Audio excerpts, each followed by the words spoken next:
നല്ല ഭംഗിയുള്ള ആപ്ലിക് വർക്ക്സിലുള്ള സാരീസ് ഒത്തിരി വന്നു കഴിയുമ്പോൾ എല്ലാവരുടെയും സൽവാറുകാരുടെ സ്ഥിരം ക്വസ്റ്റ്യൻ, അപ്പൊ സൽവാസിലില്ലേ? ഈ പ്രാവശ്യം അത് സൽവാസിൽ നമ്മൾ റെഡി ആക്കിയിട്ടുണ്ട് കേട്ടോ. ക്രീമിന്റെ കളക്ഷൻസ് ഇപ്പൊ എല്ലാവർക്കും ഇത് വേണം എന്നുള്ളതാണ് ആഗ്രഹം. ഇതിന് വേറെ ഒരു ക്ലാസ്സാ, എനിക്കും ഭയങ്കര ഇഷ്ടമാട്ടോ ഇത്. 2 റേഞ്ചസിലുള്ള സൽവാർ പീസസ്, ഓരോന്നിനും ഡിഫറൻസ് ഉണ്ട്. ഒരു 7,895 റേഞ്ചും ഒരു 8,895 റേഞ്ച്. ആ 1,000 റുപ്പീസിന്റെ വ്യത്യാസം വന്നിരിക്കുന്നത് ഇതിലെ ക്രാഫ്റ്റ്മാൻഷിപ്പിന്റെ ആട്ടോ. ഓരോ ഡിസൈനും വ്യത്യാസമുണ്ട്. ഞാൻ ജസ്റ്റ് ഇതൊന്ന് ഓപ്പൺ ചെയ്യാം. അടിപൊളി, നല്ല ഭംഗിയുണ്ടല്ലോ കാണാൻ.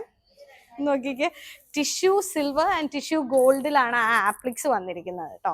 വലിയ ഡിസൈൻ ആണ് ഇനി ഇപ്പോഴത്തെ ട്രെൻഡിങ് വരാൻ പോണത് കേട്ടോ. ഒരു ദാമൻ ലൈനിലേക്ക് വന്നിട്ട് ഇങ്ങനെയായിരിക്കും ആ സംഭവം വരുന്നത്.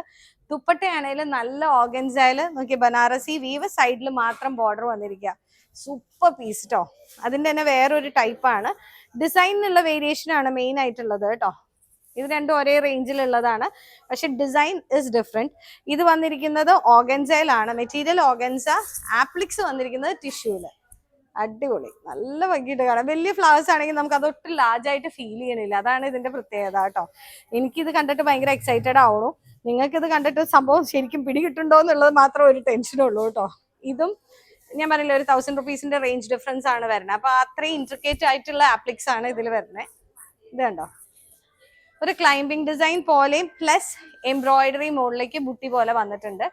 ദുപ്പട്ട വന്നിരിക്കുന്നതും ഓർഗൻസയിൽ തന്നെയാണ്. അതാണ് അതിന്റെ ഡിഫറൻസ്. നല്ല ക്ലാസി പീസ് ടോ, കംഫർട്ടബിൾ ആയിട്ട് യൂസ് ചെയ്യാം. പക്ഷെ വീണ്ടും വീണ്ടും ഞാൻ പറയുന്നു, ഓർഗൻസ സ്റ്റിച്ച് ചെയ്യുന്ന സമയത്ത് നിങ്ങൾ എപ്പോഴും ഒരു ഇച്ചിരി ഈസ് ഇട്ടിട്ട് തയ്ക്കണം. അതുപോലെ സ്ലീവ്സ് ഒത്തിരി ടൈറ്റൻ ചെയ്ത് കൊടുക്കരുത്. കാരണം ഇതിന്റെ ആ പുള്ള് വരുന്നതനുസരിച്ച് മെറ്റീരിയൽ, ഇത് കണ്ടോ, ഈ തിന്നസ് വരണമെങ്കിൽ, ഈ ഓർഗൻസയുടെ ക്യാരക്ടറിസ്റ്റിക് ആണത്.